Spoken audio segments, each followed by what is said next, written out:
సుధాకర్ రెడ్డి గారు నమస్తే సార్. నమస్తే అండి. సార్ ఒకప్పుడు ఏంటంటే రాజకీయ నాయకులే రాజకీయాలు చేసేవాళ్ళు అనమాట. రాజకీయ నాయకులకే తిమ్మిని బొమ్మిని చేయడం వచ్చేది. కానీ ఇప్పుడు ఈ కొత్త ప్రపంచంలో ఈ సోషల్ మీడియా వచ్చినాక ఏంటంటే ప్రతి ఒక్కరికి అలవాటు అయిపోయింది సార్. ఎస్పెషల్లీ ఏంటంటే కొంతమంది యూట్యూబర్స్ కానీ లేకపోతే ఆ, ఆ, మిగతా వాళ్ళు కానీ ఏం చేస్తున్నారంటే వాళ్ళకు అనుకూలంగా ఒక ట్రెండ్ క్రియేట్ చేసుకుంటున్నారు అనమాట.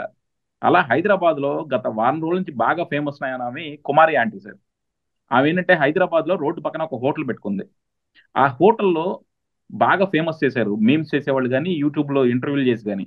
ఎంత ఫేమస్ చేశారంటే చివరికి ఆమె ఏం మాట్లాడినా సరే ఒక సెన్సేషన్ అయ్యేలాగా. ఆమె ఏదో మాట్లాడుతుంటే వైఎస్ఆర్సీపీ వాళ్ళందరూ నుంచి ఒకటి తీసుకున్నారనమాట. జగన్మోహన్ రెడ్డి మాకు ఇల్లు ఇచ్చాడు అని. ఇక దాన్ని విపరీతంగా ఫేమస్ చేశారు. ఈమె మా స్టార్ క్యాంపెయినర్, ఇలాంటి వాళ్ళే మా స్టార్ క్యాంపెయినర్లు అని. ఆమె ఉండేదేమో తెలంగాణలో. జగన్మోహన్ రెడ్డి తెలంగాణలో ఇల్లు ఎలా ఇస్తాడు సార్? కనీసం ఇది చేసుకునే వాళ్ళకి మినిమం కామన్ సెన్స్ కూడా ఉండట్లా. సో అది ఆపేస్తే ఈ విపరీతమైన పాపులారిటీతో జనాలు కూడా ఎక్కువ వెళ్ళటంతో రోడ్లన్నీ కూడా బ్లాక్ అయిపోతున్నాయి అని చెప్పి పోలీసులు ఆ హోటల్ని ఆపిచ్చేశారు. ఆ హోటల్ని ఆపించగానే వైఎస్ఆర్సీపీ వాళ్ళ హడావుడి. జగన్మోహన్ రెడ్డికి సపోర్ట్ చేసింది కాబట్టి చంద్రబాబు రేవంత్ రెడ్డితో మాట్లాడి హోటల్ ఆపిచ్చేశాడని. ఏది పిచ్చుక మీద బ్రహ్మాస్త్రం అంటారు చూసారా? దీన్ని పిచ్చుకనాలో బ్రహ్మాస్త్రం అనాలో కూడా అర్థం కాదనమాట. ఆ తర్వాత మళ్ళీ రేవంత్ రెడ్డి గారు లేదు అలాంటి వాళ్ళని వాళ్ళ పని వాళ్ళు చేసుకునేయండి, మీకు వాళ్ళకి కావాల్సిన వెసులుబాటు కల్పించండి అని చెప్పి మళ్ళీ చెప్పారనమాట. దానికి వైఎస్ఆర్సీపీ వాళ్ళు ఏమంటారు? మాకు భయపడ్డ రేవంత్ రెడ్డి అంటారనమాట. అంటే ఏదైనా సరే అక్కడ జరుగుతున్న దేన్నైనా సరే కవితకి ఏది కాదు అనర్హం అన్నట్టు వీళ్ళ ప్రచారానికి వీళ్ళకి గొప్పలు చెప్పుకోవడానికి ఏది అనర్హం కానట్టు తయారైందనమాట. సో దానికి తగ్గట్టు ఆమె కూడా ఎలా ఉందంటే సార్, నాకు నేను పుట్టినప్పటి నుంచి చంద్రబాబుకే ఓటేసా అంటది. నేను పవన్ కళ్యాణ్ ఫ్యాన్ అంటుంది. అలాగే రేవంత్ రెడ్డి నా దేవుడు అంటుంది.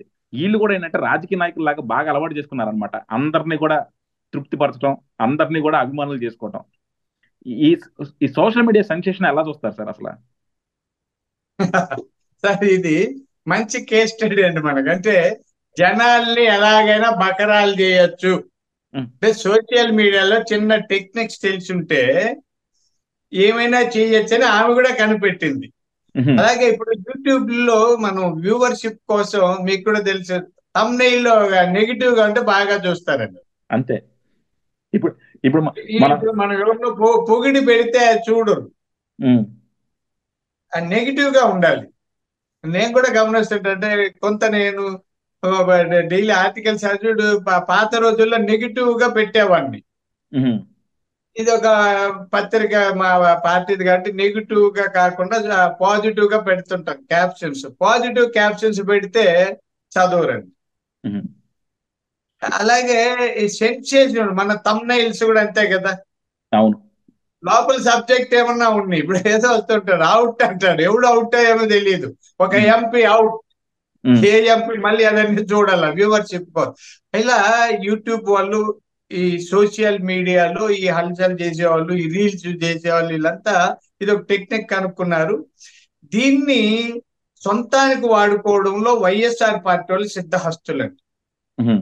ఫస్ట్ నుంచి చూడండి, వాళ్ళంత అబద్ధాలు ప్రచారం చేసే వాళ్ళు భారతదేశంలో ఏ పార్టీలో లేదు. అంటే ప్రతి పార్టీలో సోషల్ మీడియాలో అంతో ఇంతో కొద్ది అతిగానో కొంత తమకు అనుకూలంగా చేసుకుంటది, దాన్ని కాదనం ఏ పార్టీ అయినా. కానీ ఉదయం లేస్తే అబద్ధాల మీదనే గోడలు కట్టాలనుకునే వాళ్ళు వైఎస్ఆర్ పార్టీ వాళ్ళు. మీరు అన్నట్టు అక్కడెక్కడో ఆమె హోటల్ పెట్టుకుంటే ఆమెకి జగన్మోహన్ రెడ్డి గారు ఇల్లు ఎలా ఇస్తారు? ఉమ్. తెలంగాణలో ఉన్న ఆమెకి ఇల్లు ఇస్తే కేసీఆర్ గారు ఇవ్వాలి. హా, మొన్నటి వరకు కేసీఆర్. అవును. అందులోనూ ఆమె చెప్పింది నేను తెలంగాణలో 30 లక్షలు పెట్టి ఒక అపార్ట్మెంట్ కొనుక్కున్నా అని. అంటే 30 లక్షలు ఉమ్, పెట్టి అపార్ట్మెంట్ కొనుక్కోగల స్తోమత ఉన్న వాళ్ళకి ఇల్లు ఇస్తున్నారు అనమాట, పేద ప్రజలకి ఇవ్వట్లా. ఇవన్నీ ఏమంటే ఈ పెయిడ్ బ్యాచ్ వాళ్ళు ఏదో చెప్పేది చెప్పుడు ఆ మాట చెప్పమ్మా నీకు చూపిస్తా ఉన్నాడు, ఇది చేయడు అది చేయడు. ప్రతి దానికి మళ్ళీ ఉన్నాయండి. ఆమె ఏదో ఉంది, ఆమె అక్కడ ట్రాఫిక్ ఇబ్బందులు వస్తే ఎవరైనా ఆపేస్తారండి, ఎవరినన్నా ఆపేస్తారు. సరే ఇప్పుడు నేను ఆ లైసెన్స్ లేకుండాను లేకపోతే నా కారు రిజిస్ట్రేషన్ లేకుండాను డ్రైవర్ కి లైసెన్స్ లేకుండాను వెళ్తుంటానండి. లేదా ఆడు గుద్దేస్తా పట్టుకుంటారు, లైసెన్స్ ఉందంటే నా డ్రైవర్కి లేదు. పోలీసులు ఆపితే నేను టీడీపీ కాబట్టి జగన్మోహన్ రెడ్డి గారు ఇక్కడ పోలీసులకి చెప్పి కావాలనే నా కారు ఆపించారు, మా డ్రైవర్ లైసెన్స్ వాళ్ళ చేతిలోకి తీసేసుకొని లైసెన్స్ లేదు. ఇన్ని అబద్ధాలు చెప్పచ్చా అండి? చెప్తామా? అది పోలీసులు ఆ మాదిరి ఆమె అక్కడ ట్రాఫిక్ జామ్ అయితే పోలీసులు దానికి అంటే హోటల్ అమ్మే వాళ్ళు, రోడ్ సైడ్ లో టీ అమ్మే వాళ్ళు కూడా ముఖ్యమంత్రి గారు కాపలా ఉంటారా? చెప్తారా? ఉమ్, అదేదో ఇష్యూ అయిన తర్వాత ఆయన రేవంత్ రెడ్డి గారు చెప్పుంటారు. అదొకటి. రేవంత్ రెడ్డి గారు ఉదయం లేచి చంద్రబాబు నాయుడు గారిని అడిగి పరిపాలిస్తారండి. ఉమ్, చంద్రబాబు నాయుడు గారి మీద ఆయన గౌరవం ఉందనడంలో సందేహం లేదు. ఆయన చాలా సార్లు చెప్పారు, ఇప్పుడు చెప్పారు. మా వాళ్ళు కూడా తెలుగుదేశం పార్టీ అభిమానులు ఆయనకు కొద్ది ఓట్లు వేసారనడంలో సందేహం ఏం లేదు. అక్కడ కాంగ్రెస్ వచ్చింది. ప్రతి దానికి అంటే నా అదే బోడిగుండుకు మోకాటుకు ముడేసే వాళ్ళు వైఎస్ఆర్ పార్టీ వాళ్ళు. ఆమె వీళ్ళకంటే మించిన ఆమె కావాలి ఆమె ఎవరు. అవును. కాబట్టి ఆ? అవునంటున్నాను సార్, అవునంటున్నాను. ఈ సోషల్ మీడియా విపరీత ధోరణులకు వచ్చేసిందండి. యా. కాకపోతే ఇక్కడ ఒకటి విపరీతమైంది. సార్, నిజంగా సోషల్ మీడియా కూడా చూసుకుంటే ఇప్పుడు సరే అనుకుందాం, ఒకవేళ నిజంగా ఆమెకు గనక అన్యాయం జరుగుతుంటే సోషల్ మీడియా అంతా కూడా ఆమెకు సపోర్ట్ చేసి ఆమె జీవితం నిలబెట్టారనుకుందాం. కానీ నిజంగా ఇలా కొంచెం అన్న ఇంగితం ఉందా సార్? ఒక పక్కన అన్న క్యాంటీన్లు తీసేసి పేద ప్రజలకి అన్నం లేకుండా వాళ్ళ కడుపు కొట్టిన జగన్మోహన్ రెడ్డికి వ్యతిరేకంగా మీరు ఎంత ప్రచారం చేయాలి సార్ వీళ్ళు?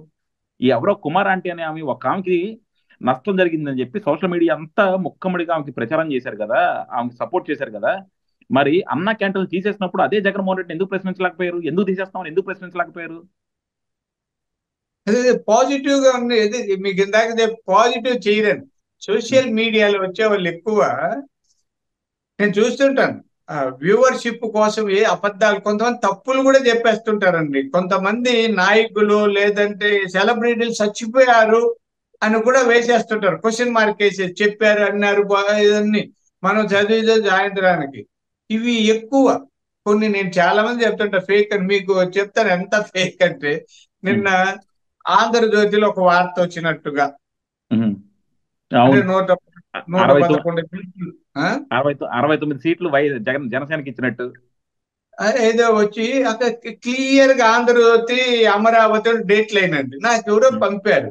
ఉమ్, ఇది ఇంత అయినా మనకు పార్టీలోనే తెలియకుండా అందులో ఆంధ్రజ్యోతి అంటే అవును. చూసి నేను మామూలు ఎవరో పంపితే వెంటనే చూ చూశాను. ఉమ్, ఆంధ్రజ్యోతి అన్ని ఎడిషన్స్ వెతికాను. ఏడైనా పొరపాటుగా పడుంటే చూడాలి కదా.